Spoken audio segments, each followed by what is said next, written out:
2025. Soyez les bienvenus dans l'émission Tribune Sportive, c'est sur Pyramide TV. Nous vous remercions de votre aimable attention. De quoi allons-nous parler aujourd'hui? De la petite reine. C'est une métaphore qui veut désigner la bicyclette ou bien le vélo. On y reviendra tout au long de cette émission. Alors, nous avons comme invité pour en parler M. Baïsian Djabig. Il est le président de la Fédération togolaise de cyclisme, la FTC. Et puis, tout à l'heure, nous allons lui poser certaines questions le concernant individuellement. Il sera accompagné d'un confrère, c'est Franck Orokoti, journaliste. Il est aussi l'administrateur du site Africa Top Sport, chargé de communication à la Fédération togolaise de cyclisme. Nous sommes au numéro 10 de cette émission Tribune Sportive. C'est tous les dimanches à partir de 11h.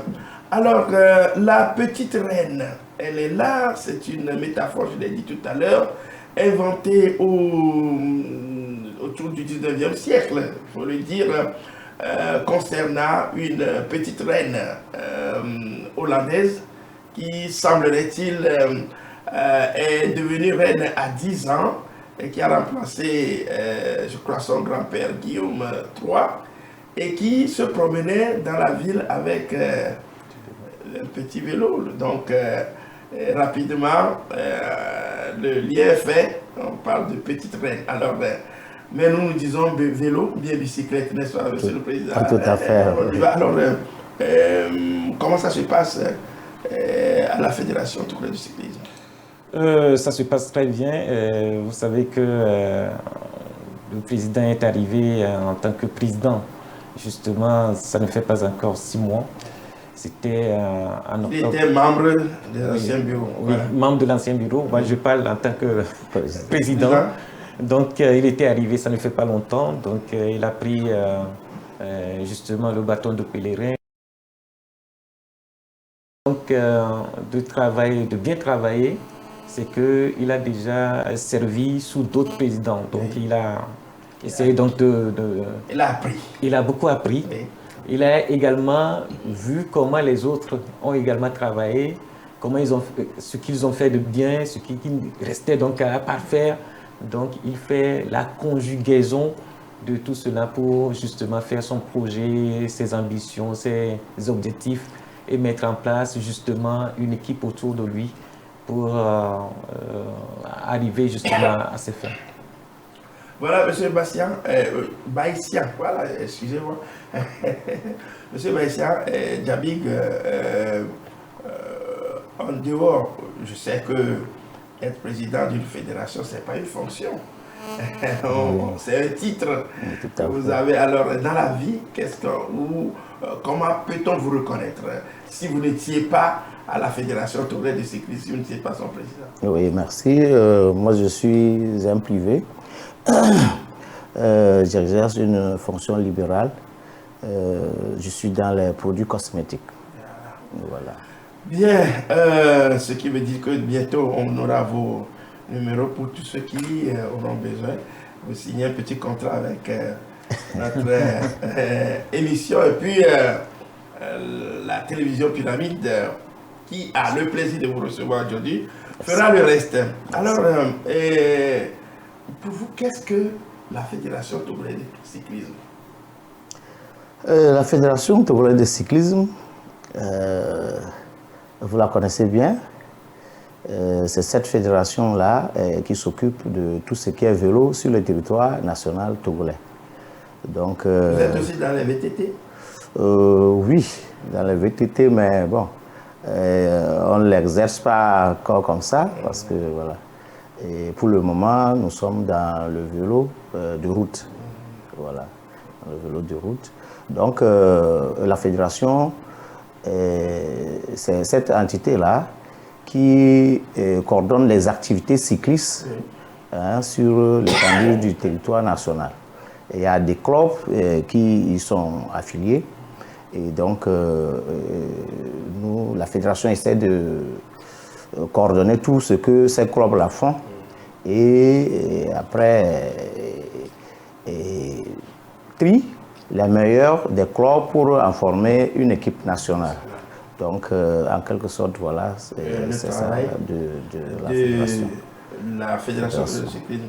Ayo didipe nous voilà mi dogbana mi ya don dynamique egbele consider reti eton li avec quelqu'un blaton après la voiton yema mi les pyramides TV be wana me kema nya de gomana mi be ke kulao yo ke kuna ke me ke kolo ke ihenye ajo du fufuto ego mi ya pe fia keke kawe o kuna kema apato baitia jabige enye fédération allo do ha yike pona keke kukube nyanji le togoa ni cho yova be lutia den ko ya kwa e ba ho keke kukube wona nu yelesia aya gbele na mi de be na nka ni keke kuku gbele na mi sama do te kwa yo fufuna rayo leke kuna keke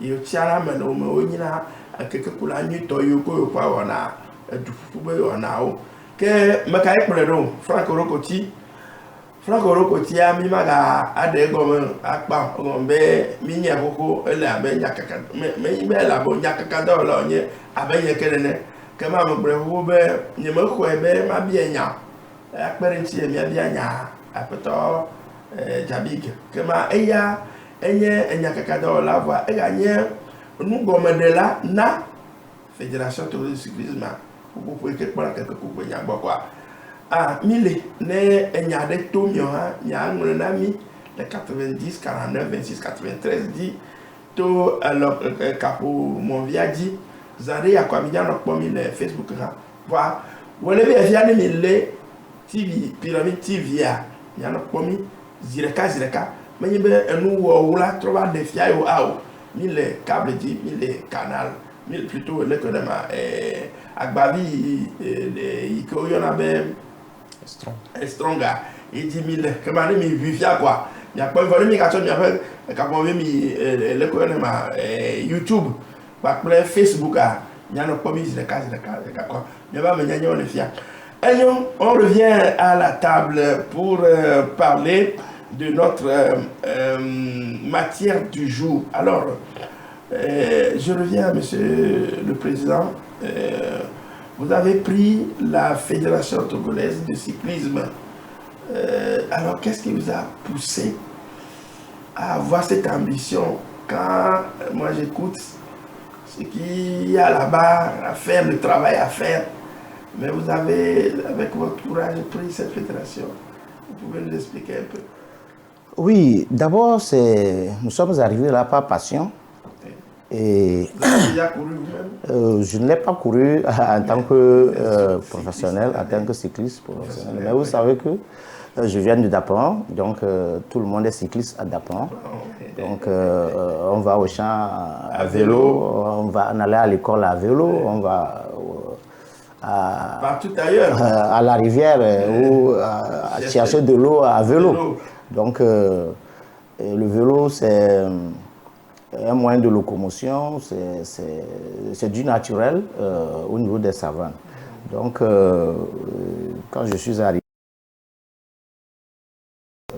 arrivé sous l'ancien président honorable Gabou Donné, et j'ai vu, comme Franck l'a annoncé entre-temps, j'ai vu ce qui se fait là-bas, la difficulté qu'il y a. Et j'ai appris, j'ai beaucoup appris avec lui. Et après lui, il y a le président Kofi Pamphile qui est arrivé. J'étais toujours sous lui également, j'ai appris. Et donc, ayant cette passion et voyant que les choses ne se faisaient pas, je ne dirais pas convenablement, mais il n'arrivait pas à parfaire les choses, à arriver à un certain niveau. Et je me suis dit, il y a des manquements, voilà. Je dis, bon, si j'arrive à prendre la tête, je saurais apporter du mien pour quand même arriver à sortir cette discipline-là de son bourbier. Alors, ce qui vous a amené aujourd'hui à aller... Alors Franck, vous pensez que, en tant que communicateur de la fédération, on est sur la bonne voie aujourd'hui? Quels sont les motifs valables qui puissent donc, je dirais, amener à comprendre que, oui, le cyclisme n'est pas parent pauvre? Parent pauvre, je vais commencer par là parce que c'est une discipline très très compliquée, parce que c'est pratiquement la seule discipline qui va vers la masse. Donc les autres... Le vélo se déplace vers les spectateurs, on peut le dire comme ça. Voilà. Alors que les autres sports, par exemple, il faut que les spectateurs arrivent pour suivre. Donc je dirais également que c'est la vision du président dans un premier temps. Parce que quand vous écoutez un peu le président, sa détermination et puis sa passion de bien faire les choses, je crois que, parce que je ne vais pas étaler tout, parce que lui-même il est président, donc lui-même va parler donc, de ce qui se fait actuellement. Mais je dis que sa vision, sa détermination, sa passion pour cette discipline nous amène à construire quelque chose. Vous savez que depuis un certain temps, parce que je suis à la fédération, ça fait très très longtemps, avec le président Anani Assiongon, moi j'étais déjà là avec lui, et après le temps de Gabou, je n'étais pas là, mais je suis arrivé lorsque le président Kodo Pamphile était arrivé, et je continue toujours avec cette fédération. J'ai beaucoup vu, surtout les étapes au niveau donc, voilà, de cette fédération, ce qui a été fait, ce qui a été bien fait, les difficultés qu'on a rencontrées, donc tout cela. Donc je dis aujourd'hui qu'avec le nouveau président, il y a beaucoup de choses qui se mettent sur les rails et que dans les jours à venir, puisque le président est toujours là, je ne vais pas devancer les choses. Dans les jours à venir, vous allez constater de vous-même, les zones de médias, la population, le public et tout ça, ce qui se fait réellement donc, au niveau de cette fédération. Il faut également ajouter que lorsque ce nouveau bureau était arrivé, le tableau était déficitaire. Donc il va falloir avoir, ou bien être un téméraire pour essayer donc de prendre cette fédération dans cet état qu'elle se trouvait donc en ce moment. Donc moi je dirais que le président a eu ce courage. Il a vu les choses comme ça, mais il a accepté prendre cette fédération dans cet état. Je dirais que c'est vraiment du courage. Ce n'est pas n'importe qui peut... C'est-à-dire que dire, je vais postuler pour prendre justement cette fédération dans cette situation actuelle. J'ai dit scabreuse, si vous me prêtez le terme. Non, il est venu d'une région difficile. Donc, il connaît comment affronter les difficultés. Exactement. Pour vraiment se porter volontaire et prendre une fédération. Alors, Monsieur le Président, dans votre politique de développement, quel est le plan que vous avez mis en place? Votre chargé de communication l'a dit tout à l'heure, le cyclisme se déplace vers la masse. Tout à fait. Alors pour y arriver, il y a du chemin à parcourir. Alors quel est votre plan d'action réellement? La première des choses, le premier plan, c'est la volonté. Et la volonté d'aller de l'avant. Et aussi la détermination. Je connais les problèmes de cette fédération. Avant de venir. Donc, on ne vous a pas forcé. Je m'étais armé. Et je sais là où je peux amener cette fédération. On dit Amina, c'est quelqu'un qui lui-même se porte volontaire pour faire quelqu'un ne peut plus renfrogner la mine. Ah, tout à fait. Donc, je savais ce qui m'attendait et je me suis mis dedans tout de suite au boulot. Et je vais vers les gens, je frappe aux portes parce qu'il faut le faire. Le cyclisme, c'est une discipline très budgétivore. Et donc, si vous n'allez pas vers les gens, il vous sera difficile d'arriver seul.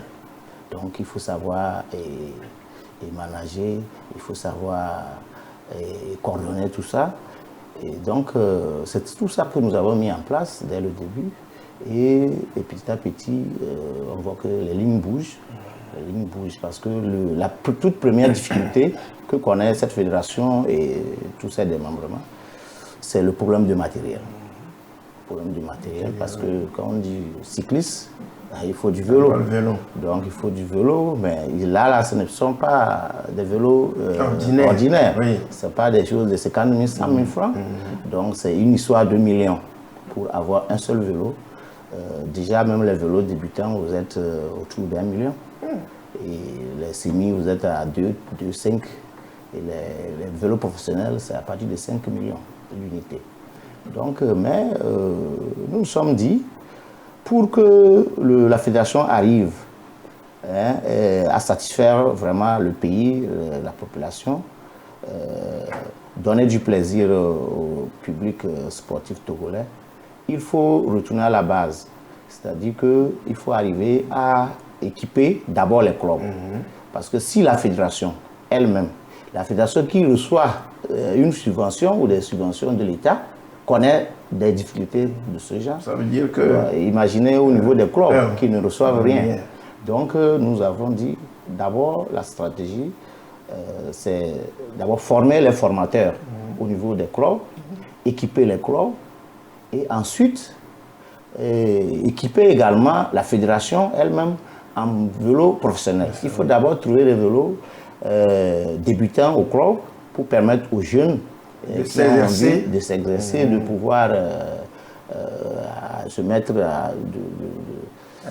à niveau.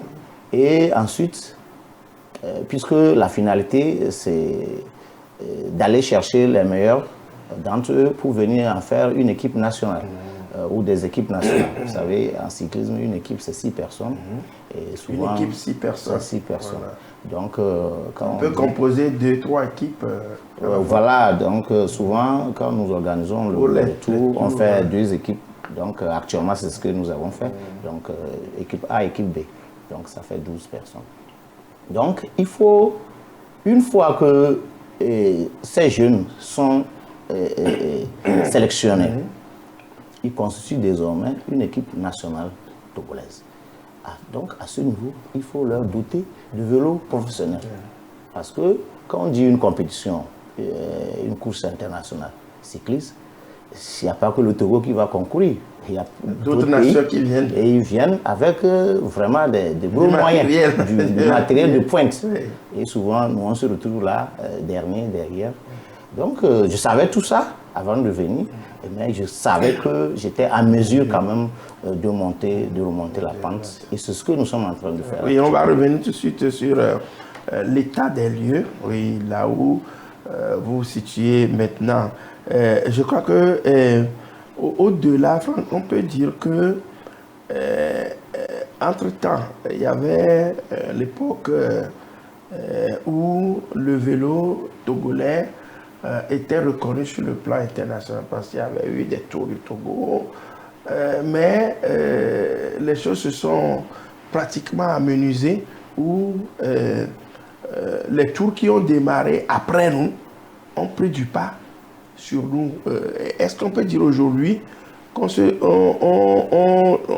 on va vers, je ne dirais pas la perfection, mais on va quand même vers l'essentiel, oui. Voilà. Oui, je peux dire également ça parce que je crois que le tour prochain va nous donner raison aussi, effectivement. On a fait un travail pour arriver au niveau donc, des autres pays de la sous-région. Mais il faut quand même reconnaître que le Tour du Togo est un vieux tour. Nous sommes déjà à la 30e édition. En temps, on n'a plus organisé ceci. Mais il y a des tours, par exemple, du Burkina, du Bénin, par exemple, qui n'atteignent pas encore 30 et tout ça. Donc, le Togo connaissait donc le vélo avant d'autres pays. C'est pour cela que lorsque on se retrouvait sur l'Afrique ou bien au niveau de la région, par exemple, il y avait toujours des Togolais qui s'en sortaient. On peut parler de Anani Kofi, par exemple, qui a été champion plusieurs fois. Oui. Il y a Mourira, par exemple, on connaît tous ces noms-là, donc au niveau du cycliste togolais. Mais à un moment donné, les autres pays ont travaillé. Ils ont travaillé non seulement au niveau de l'organisation, mais aussi au niveau des formations, les formations des formateurs, la formation des cyclistes, et aussi d'autres choses. Ils ont mis les moyens. Ils ont mis les moyens, ils ont compris également que faire du sport, c'est les moyens. Et aussi, comme l'a dit le président, le cyclisme est budgétivore. Il faut beaucoup de moyens pour faire un bon travail. Donc, le Togo, en ce moment, dormait. Le Togo a dormi pendant tout ce temps. Donc, on n'arrivait pas à former les formateurs.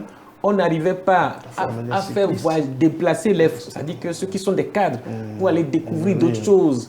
Parce qu'aujourd'hui, il y a beaucoup d'évolutions par rapport donc, à la technologie et tout cela. Il y a beaucoup de choses qui sont développées, tellement que nous, au niveau donc, du Togo, on est resté dans ce que nous faisons. Quand les autres avancent. Quand les autres avancent. Donc, on a beaucoup dormi. Il n'y a pas la formation, comme je viens de le dire, des cadres. On n'a pas fait des formations au niveau des cyclistes et tout ça. Donc, on continuait à faire ce qu'on faisait avant. Ce qui fait qu'à un moment donné, le Burkina, dans un premier temps, nous a dépassés. Et lorsqu'ils arrivent donc sur le Tour du Togo, ils gagnent.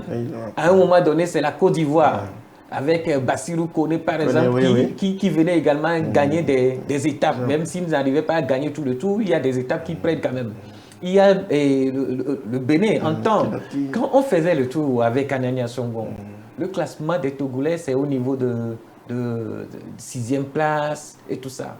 Après, il y a le Mali qui se retrouve dernier. Après, il y a le Bénin qui se retrouve dernier. Même le Nigeria, à un moment donné, se retrouvait dernier. Mais à un moment donné, comme à l'introduction, vous avez dit que c'est le Mali qui, l'édition dernière, après le maillot jaune. Donc, cela veut dire qu'il y a un travail qui a été fait. Un travail a été fait au niveau des autres pays. Le Togo se retrouve maintenant dernier. Par rapport à quoi? D'abord, le matériel qui est Vestus. En temps, c'est vrai que pour se procurer du matériel, dans un premier temps, c'était Francis Ducreux qui nous avait donné un vélo professionnel. Un vélo professionnel. Donc, cela veut dire que celui qui a, c'est le champion qui prend ce vélo. Donc, les autres, c'est un travail de groupe qu'on doit faire. C'est stratégique, c'est comme le football. Il y a un système qui se met en place pour essayer donc de prendre le maillot jaune ou bien de gagner des étapes. Il y a toujours des autres qui courent pour vous. D'accord? Donc, alors que lorsque vous avez ce seul vélo qui est un peu professionnel, vous devancez les autres, ils n'arrivaient pas donc à votre niveau, ils ne pouvaient pas vous couvrir en ce moment. Donc, ce qui fait qu'à un moment donné, on se retrouvait seul. C'est vrai que dans un temps, on a eu également recours à un Français qui arrive, d'accord, pour courir sous la bannière donc, du Togo. Donc, ce qui fait que on a des résultats mitigés. On a camouflé un peu le mal. Oui, on gagnait des étapes, surtout l'étape qui va vers Echamba. D'accord? On gagnait là-bas et Francis Ducreux était très content et tout ça. Donc, paix à son âme. Paix à son âme. Donc, il faut travailler. Aujourd'hui, je crois que ce qui se met en place, parce que je ne vais pas sur ce plan, c'est-à-dire que par rapport au programme, ce qui se fait, je crois que le président va dévoiler tout ça. Je ne vais pas le dire tout à l'heure. Mais ce qui se met en place, je pense que la 30e édition, vous savez, c'est un chiffre rond, c'est un anniversaire également. La 30e édition du Tour de Togo va nous dire si réellement on a fait un travail par rapport à ce qui se fait avant. Alors, Monsieur le Président, aujourd'hui, le Togo, vous avez pratiquement combien de clubs cyclistes réellement? Est-ce que c'est seulement le ou bien sur l'ensemble du territoire? C'est sur l'ensemble du territoire. Il y a 11 clubs affiliés et il y a 2 en cours d'affiliation. Donc, véritablement 13 clubs, si on dit. Tout à fait. Oui. Et comment ça se passe au niveau des clubs? Est-ce que les recrutements sont faits rien que par rapport qu'on appelle à la masse, ou il y a une politique qui est faite. Vous avez plutôt un cahier de charge vis-à-vis de ces clubs-là pour la formation. Parce que quand vous prenez à peu près les autres, enfin plusieurs disciplines, de la formation à la base, à partir des écoles, des centres de formation, est-ce que vous arrivez également à profiler les choses dans ce sens? Oui, dès notre arrivée, ça a été notre pierre de lance. Nous sommes allés vers tous les clubs. J'ai fait une tournée. Le tour du Togo. Voilà. Vous avez fait le tour du Togo. Voilà, j'ai fait le tour du Togo des clubs. J'ai rencontré tous les clubs, tous les dirigeants. Je leur ai parlé de ma vision. Parce que le constat, qui a été fait est que les clubs, beaucoup de clubs n'avaient pas de cyclistes. Vous allez trouver un seul, deux, trois. C'est dû à l'absence quand même du matériel ou bien? C'est dû au problème du matériel. Donc nous sommes allés vers eux, on les a encouragés. On a dit, bon, nous sommes en train de travailler pour vous doter du matériel neuf. Et puis faire former vos entraîneurs, vos mécaniciens, pour qu'ils puissent quand même prendre soin de ces matériels-là, comme c'est coûteux. Il ne faut pas les mettre dans les mains de n'importe qui va les foutre en l'air. Donc il est question de trouver les moyens pour former ceux-là qui s'occuperont de ce matériel. Mais en attendant, nous les avons encouragés à faire d'efforts, à recruter des jeunes et à acquérir un peu de matériel, acquérir du matériel,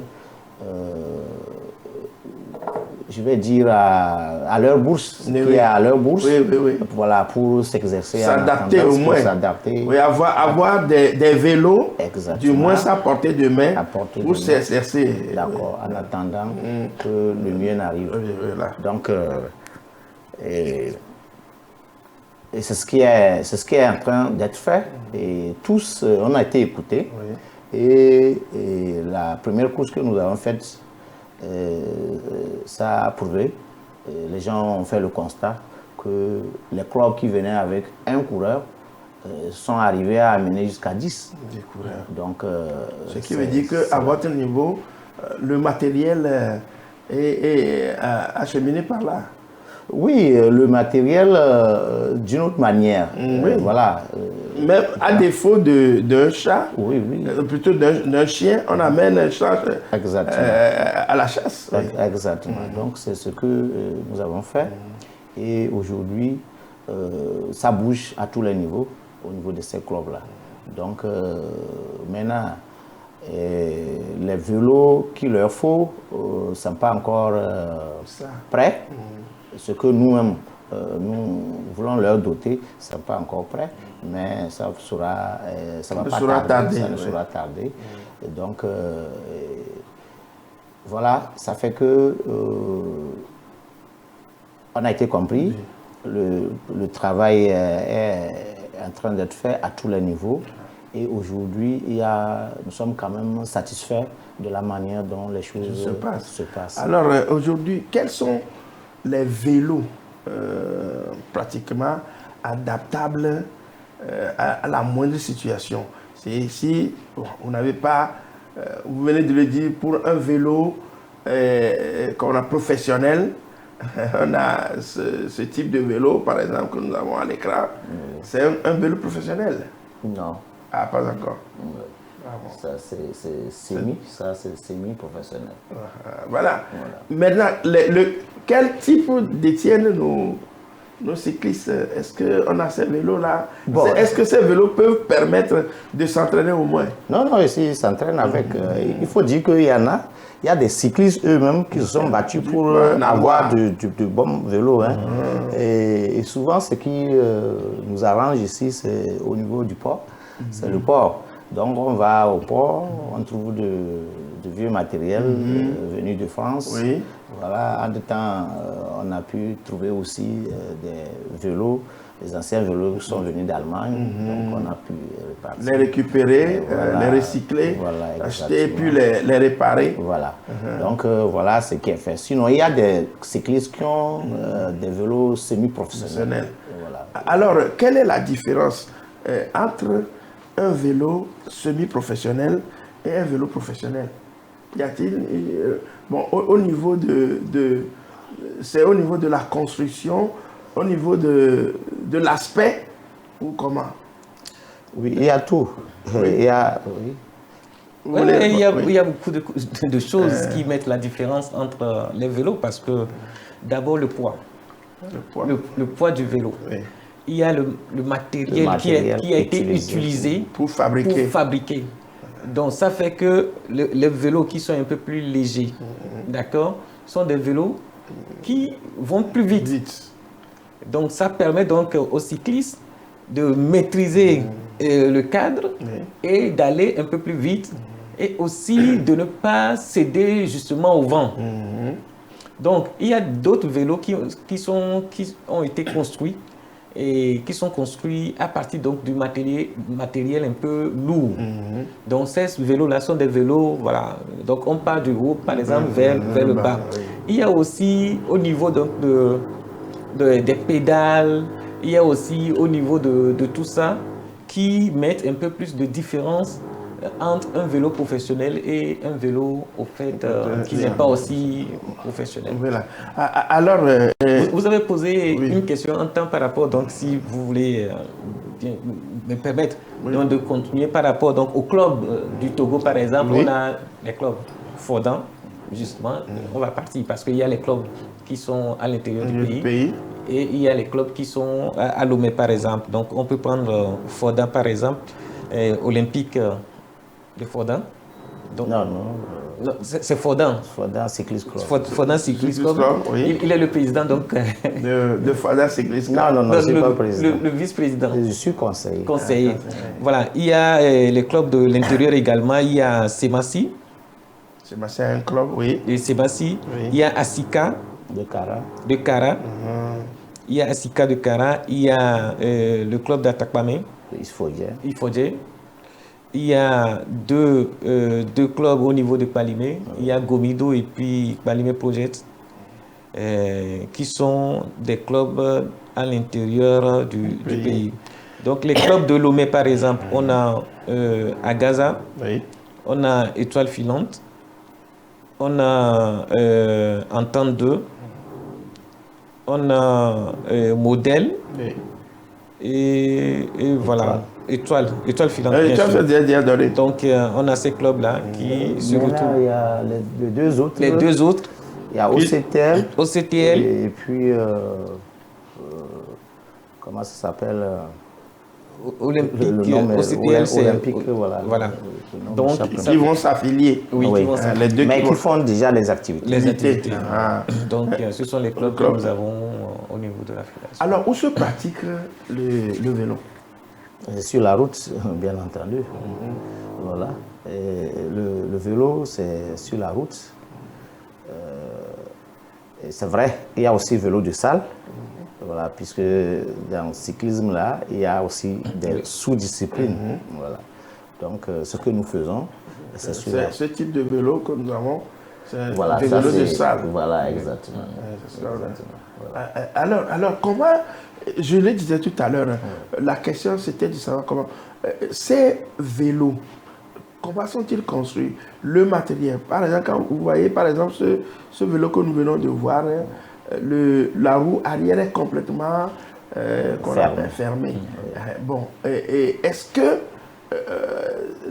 l'efficacité vient donc de la fabrication du vélo, l'aspect? Est-ce que l'efficacité d'un cycliste peut être définie par ces petits trucs?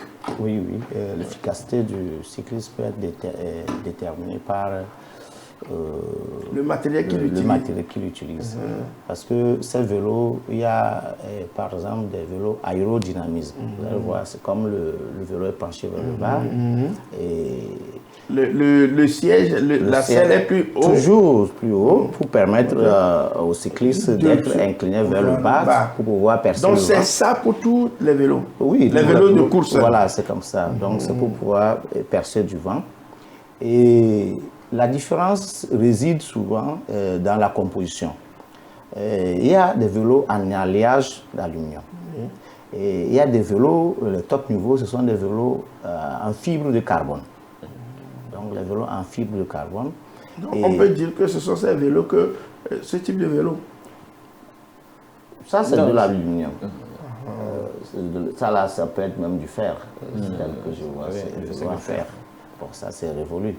Voilà. Mais bon, si vous avez un jeune, vous pouvez lui donner ça pour s'exercer parce que tu ne veux pas prendre quelqu'un qui ne maîtrise pas encore le vélo pour aller le mettre sur un vélo qui coûte 3 millions, 5 millions. Donc, il faut un truc de moindre valeur et il apprend les techniques et après, on le met sur un autre vélo.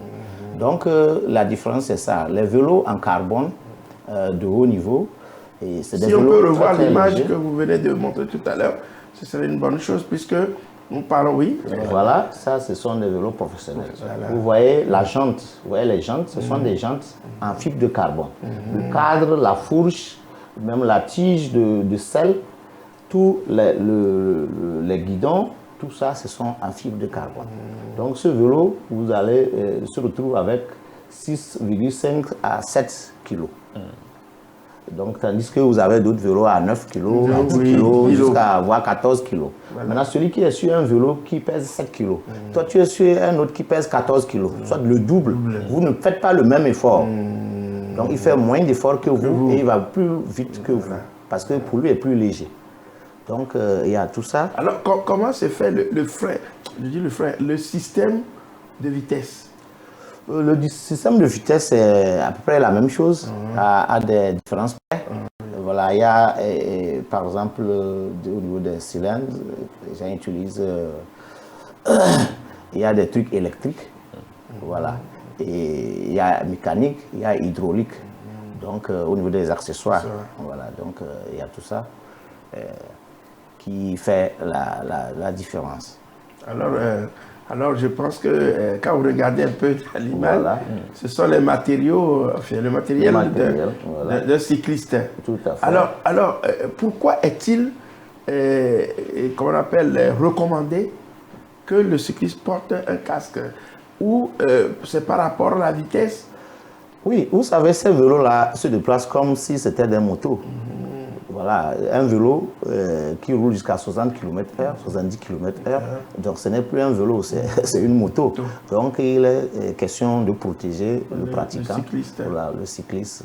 Donc ce sont ces raisons-là qui font que le cycliste doit toujours porter. Ils peuvent pour se protéger. Exact. Alors revenons maintenant à la pratique. Nous voyons les tours, les petits comme les grands. C'est des cyclistes qui sont pointés. Alors, comment se fait le pointage dans un tour cycliste?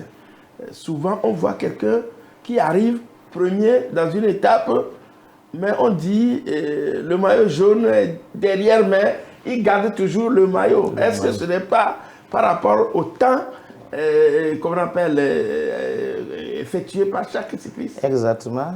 Le cyclisme, c'est une question de temps. Donc, le maillot jaune, c'est celui qui dispose de plus de temps que tout le monde. Alors, si vous faites une étape aujourd'hui... Oui, il dispose de plus de temps. C'est la moyenne. Comment le temps là est compté? Donc, on commence par exemple de Lomé pour aller à Ngoche. Voilà. Bon, celui qui fait moins de temps pour arriver, c'est lui qui gagne, n'est-ce pas? Non, non. Le moins de temps. Vous quittez, c'est la première étape. Vous quittez Lomé pour Ngoche. Vous faites par exemple 1h30. Et 1h30, le premier arrivé, il a fait 1h30. Le second qui est arrivé, il a fait 1h30, 2 secondes. L'autre qui est arrivé, il a fait 1h30, 5 secondes. L'autre 10 secondes, 1 minute, ainsi de suite. Donc c'est noté. Le lendemain, si toi qui avais 1 minute de retard sur le premier, donc le premier qui est arrivé naturellement, c'est lui le maillot jaune. Il porte le maillot jaune. À la deuxième étape, c'est lui qui porte le maillot jaune. Donc, maintenant, le lendemain, à la deuxième étape, celui qui avait 1 minute de retard sur lui peut arriver premier. Oui. Et il aura remporté l'étape. Oui.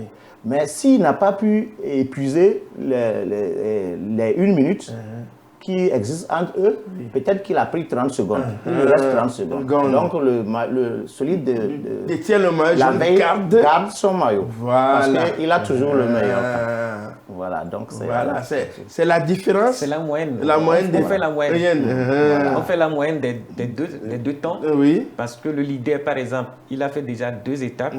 Donc, il aura sa moyenne sur les 2 étapes. C'est comme si on dit 3 divisé par 2. Voilà. Voilà. Et on dit 2 et demi divisé par 2. Tout le monde aura sa moyenne. Voilà. Et à partir de là, on voit celui qui a le moins de temps pour lui remettre le maillot jaune. Donc ça se fait à chaque étape qu'on arrive, on calcule. On calcule. Il y a un calcul qui est fait à la fin de chaque étape. Et permettant justement à la commission technique de donner le résultat. Donc, par exemple, le maillot jaune, vous allez voir que parfois le maillot jaune ne pourchasse pas ceux qui sont devant lui, mais il est dans le peloton. Donc, il surveille celui qui le suit de près. C'est-à-dire que celui qui le menace en termes de temps. Peut-être que quelqu'un a 2 secondes. Il y a 2 secondes entre lui et quelqu'un, ou 3 secondes. Si celui-là va devant, le maillot jaune est obligé de le poursuivre pour ne pas être déposé. Voilà. Donc, mais s'il est... il sait qu'il n'est pas menacé. Si son direct poursuivant est dans la masse, bon, lui aussi reste dans la masse pour ne pas trop se fatiguer. Si tu sais que toi, tu as peut-être 5 minutes sur lui, il a 5 minutes sur toi plutôt. Donc tu prends le devant, il s'en fout. C'est pas son problème. Donc tu peux aller gagner ton étape, mais ce n'est pas son problème. Il gagne son maillot jaune. Voilà. Donc ce n'est pas la victoire d'étape qui définit forcément le maillot jaune. C'est pour cela que je parlais de stratégie. Oui, stratégie. Donc lorsque vous arrivez à la première étape, donc après la course, vous suivez un peu les adversaires immédiats pour voir si, attention, ce dorsal-là, il est plus proche de moi, celui-ci, il est loin de moi. Donc, celui qui est loin de moi, je peux le laisser partir et il sera poursuivi par mes autres coéquipiers. D'accord? Il sera poursuivi par mes autres coéquipiers, mais moi, mon partenaire ou bien l'adversaire immédiat, c'est celui qui est derrière moi immédiatement. Dans le comptage des points. Dans le comptage des points. Oui. Donc, s'il fait une échappée, je dois le suivre. S'il lance l'échappée, je dois le suivre. Donc, pour essayer de le casser et tout ça. Lui aussi, il est en quête de points. Il sait que je suis le leader, donc il doit me suivre. Si je mets l'échappée, lui aussi, il est derrière moi. Donc, c'est un peu ça. Alors que les autres, donc je fais la course avec les autres, mais je fais également la course avec mon adversaire immédiat. Donc, c'est un peu ça, c'est stratégique. Et puis, mes coureurs, par exemple, ils peuvent faire des bordures, par exemple, pour essayer d'empêcher l'autre là de partir. Donc, il y a des stratégies. Et aussi, tout comme dans les autres disciplines, on se donne également des coups. Il y a des coups, il y a la violence, on se donne des coups et tout ça. Donc, on est un peu violent et on sanctionne, on perd des points et tout ça. Donc, si on contrôle tout ça là. Oui, donc comme ça se fait au football par exemple, on peut tacler, il y a faute, il y a des sanctions et tout ça. Ça se fait également au niveau de... Il y a des arbitres parmi eux, ce qu'on appelle des commissaires. Des commissaires qui les suivent. Qui les suivent. C'est pour il y a des commissaires voitures, il y a des commissaires motos pour voir par exemple les tricheurs. Ceux qui sont derrière, qui ne se fassent pas aider, ne se fassent pas tirer par une moto par exemple. Voilà. Donc parfois ils se cachent dans la brousse, vous ne le voyez pas. Donc vous venez, si tu te fais tirer, à ce moment il sort et il regarde ton dossard, il note le temps, le moment où on t'a tiré et tout. Donc à l'arrivée, tu es sanctionné. Maintenant, qu'est-ce que vous appelez la course contre la montre? Voilà, la course contre la montre, ça fait partie aussi d'une des règles de la course en cyclisme. Il y a 2 types de courses contre la montre. Il y a la course contre la montre individuelle et à la course contre la montre par équipe. Alors, ça veut dire individuel. Lors de notre deuxième test de sélection, c'est la course contre la montre que nous avons faite. Et c'était la course contre la montre individuelle. Donc, ça veut dire que on lance quelqu'un à 8h00 par exemple, et on attend 2 ou 3 minutes. Ça peut aller jusqu'à 5 minutes. Mais pour gagner du temps, on lance chaque 3 minutes, le plus souvent. Quelqu'un part. Voilà, donc 3 minutes après, un autre. 3 minutes après, l'autre s'en D'un va. même point. Voilà, d'un même point. Oui. Et d'un même point d'arrivée. Voilà. Donc maintenant, vous arrivez, on prend votre temps. Voilà, si tu fais 10 minutes pour arriver, l'autre fait 11 minutes pour arriver, on prend son temps et à la fin, on voit qui a fait le meilleur temps. Le moins de temps sur cette distance-là. Sur cette distance, et c'est comme ça on classe. Maintenant, est-ce que ça agit sur le résultat? Par exemple, un maillot jaune qui fait plus de temps dans la course contre la montre. Ce qui veut dire qu'on met une montre, un chrono, bien sûr, on met chrono, qui part d'ici jusque-là. Maintenant, si celui qui fait la course contre la montre, il est déjà maillot jaune et qui perd assez de temps là-bas, est-ce que ça agit sur ça agit sur son classement? maillot jaune. Ça joue sur le classement. Lorsqu'on fait le classement, si quelqu'un d'autre le dépasse en temps, voilà. Donc ça veut dire que, enfin, si quelqu'un d'autre fait moins de temps que lui, a moins de temps que lui, donc il perd son maillot. Il perd son maillot jaune. Maintenant, la course contre la montre par équipe, donc on lance toute l'équipe. Et on lance toute l'équipe. C'est-à-dire que sur ce départ-là, il n'y a que cette équipe-là seule. Il n'y a que avec ces 10 coureurs qui s'en va. Et maintenant, à l'arrivée, on prend les 3 meilleurs temps. Donc, par rapport à l'autre équipe. Voilà, toutes les équipes, on prend les 3 meilleurs temps. Donc, les cyclistes sont informés de tout ceci. Ils savent bien sûr. Avant le départ, avant d'y aller. Exact. Bon, mais maintenant, on va revenir un peu au Tour cycliste du Togo. Comment est-ce que vous êtes arrivé? Parce qu'on sait l'époque du creux, ce que ça a été pour le cyclisme. Il était un promoteur qui, d'aucuns disent, avait les portes ouvertes pour pouvoir amasser des sponsors sur le Tour. Tout à fait. Mais entre-temps, les choses se sont amenuisées avant votre arrivée. Entre-temps, après sa mort, le Tour cycliste, pratiquement, à ma connaissance, n'a plus existé.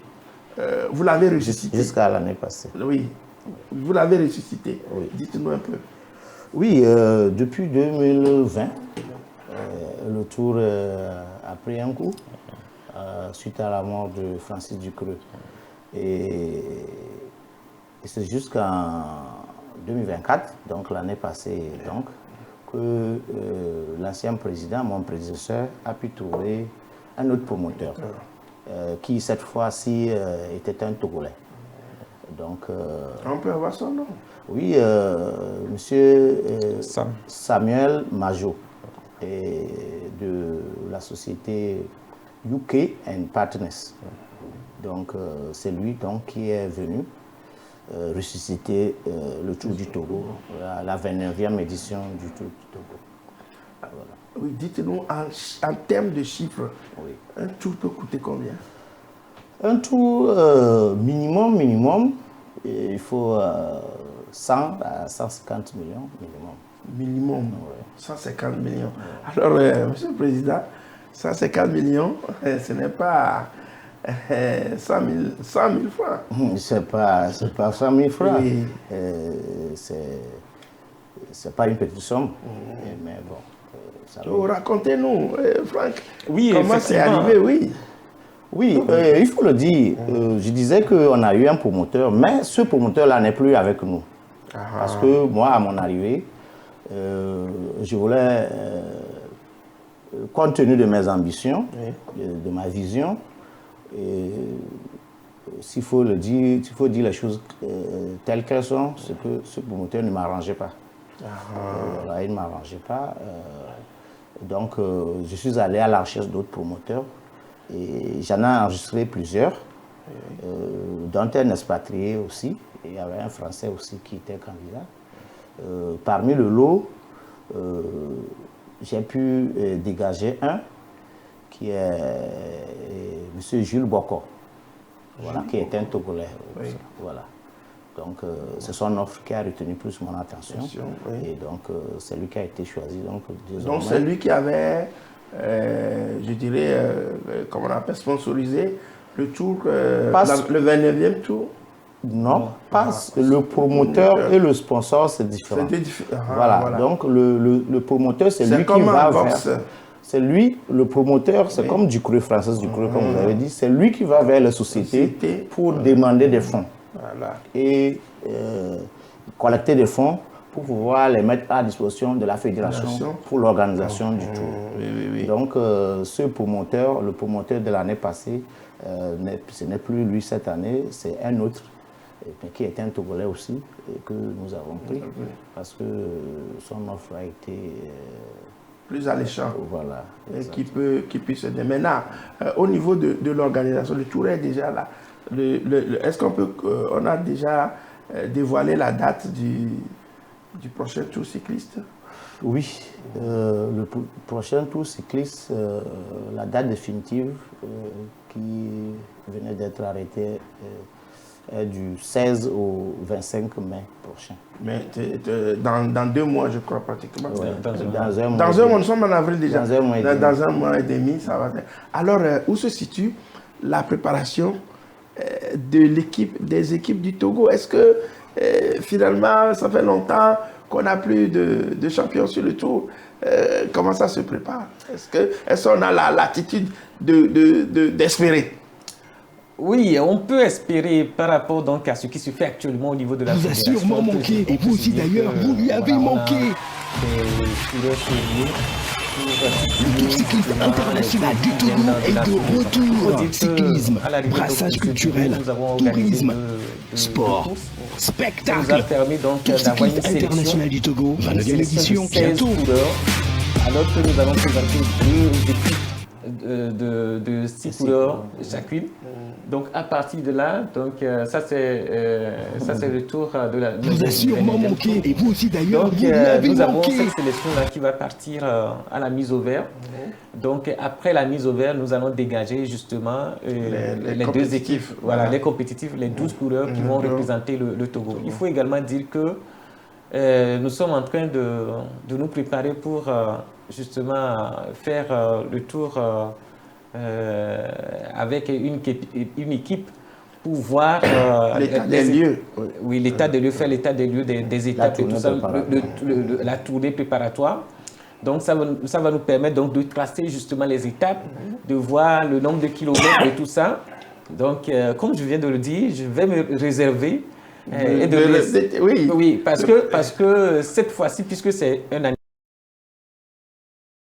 plus d'étapes qu'avant. Donc il y aura moins de transbordements.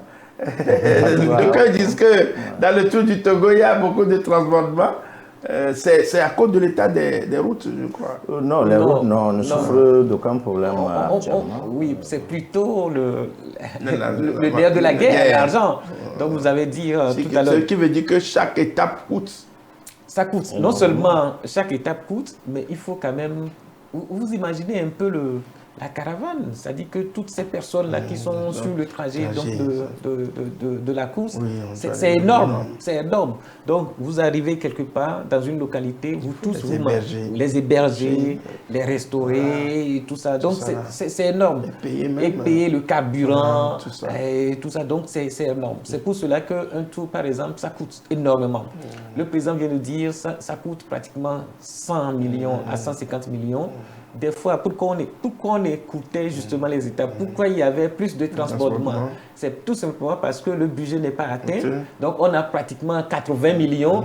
Donc, il faut essayer donc d'écouter les choses, pour ne pas essayer donc d'arrêter en si bon chemin.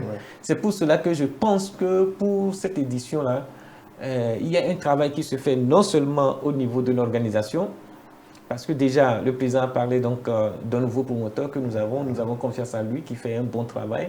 Et le président lui a fait confiance par rapport donc à ce qu'il faisait avant, par rapport donc à son offre, ce qu'il propose justement donc à cette fédération. et cette manière d'aborder les gens, d'aborder ce respect-là au niveau oui. Et aussi ce qui se faisait, parce que le président a parlé il a donné le rôle du promoteur, il a donné également le rôle de la fédération. La fédération, elle est chargée d'organiser. Donc c'est la fédération qui a des techniciens pour organiser une compétition. Ce n'est pas un promoteur qui vient pour dire je vais organiser. Du coup, il n'organisait rien. Et que c'est la fédération qui s'en chargeait. Donc, on voit ceci également en ce nouveau promoteur. Et on sait qu'il a laissé pratiquement toute la latitude justement à cette fédération avec ses différentes commissions techniciens d'organiser justement cette 30e édition. Alors, Monsieur le Président, nous sommes, le temps qui nous est imparti est pratiquement épuisé. Votre mot de la fin?